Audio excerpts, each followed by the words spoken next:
Hey, Howard Jacobson here. So when we try to be productive and get things done, a lot of stuff is in our control. The way we think about things, the environment we set up for ourselves, lots of things are in our control, but of course there's lots of things that are not in our control. And often our environment ends up not being as much in our control as we think it is. So let me give you an example from this morning. I got up early to meditate, as I do every morning. But this morning, about 5 minutes after I sat down, the phone rang in the house. And I can ignore this. It was actually my wife's cell phone. And so I ignored it and it stopped. But then a minute later, the home phone rang. Well, I can ignore this and stay with my breathing and keep meditating. But then I could hear vaguely someone leaving a muffled message. And this is really unusual. Like, people tend not to call our home number. We've only had the number for a couple of months and we don't give it out.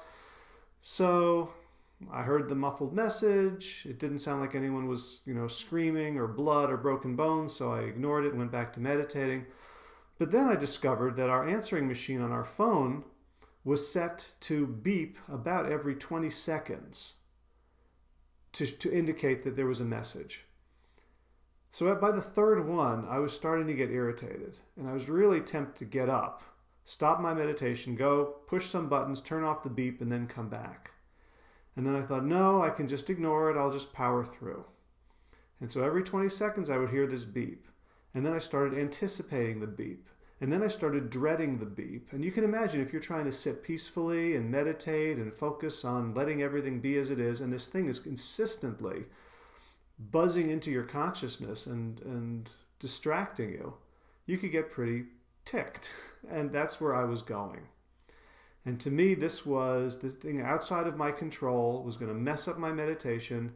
And, when my meditation's messed up, watch out, like the whole day is basically ruined.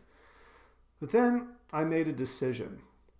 And the decision was that instead of this beep reminding me of the lack of control and intruding on my meditation, actually, when there's no beep, when I sit and meditate, I will go off into flights of fancy for 5, 10, 15 minutes at a time before I catch myself and go, oh yeah, just breathe and sit and relax and allow everything to be as it is. Don't try to impose my will on reality.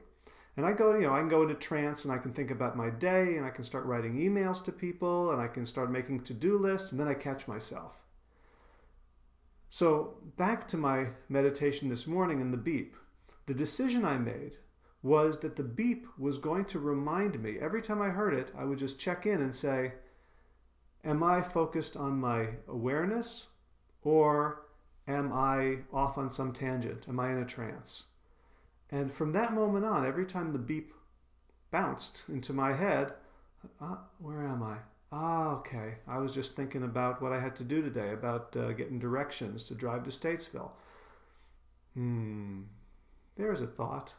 And then I can observe the thought, detach from the thought, and do everything that I know how to do as a meditator to not get caught up into it. So from that moment on, the beep actually turned out to be a really helpful friend.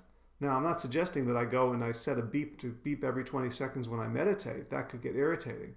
But in this moment, I chose the meaning of that beep.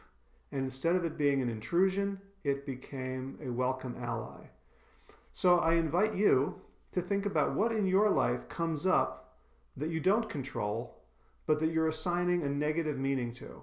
And is it possible to choose a more positive, a more helpful, a more empowering meaning for that thing that's not in your control? That's all for me. Talk to you next time.